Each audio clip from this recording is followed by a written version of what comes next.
Hello everyone, আজকে বানাবো ঝটপট ফিরনি রেসিপি। তো দেখেন, আমি এখানে চিনি গুঁড়া চালটা ভালো করে আধা ভাঙা করে নিলাম ব্লেন্ডারে। দেন আমি এখানে গরুর দুধ জ্বালিয়ে রেখেছিলাম আগের থেকে 1 কেজি পরিমাণে।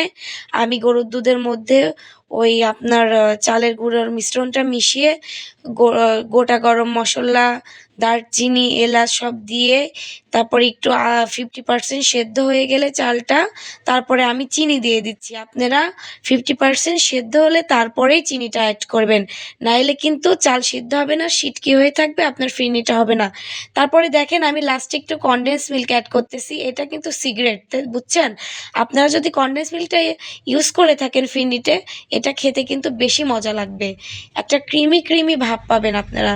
তো তারপরে এই দেখেন, আমি বেড়ে নিচ্ছি, বেড়ে তারপরে খাবো গরম গরম ফিরনি। বাসায় আপনারা কে কে ফিরনি খেতে চান, অবশ্যই আমার রেসিপিটি ট্রাই করবেন। আল্লাহ হাফেজ।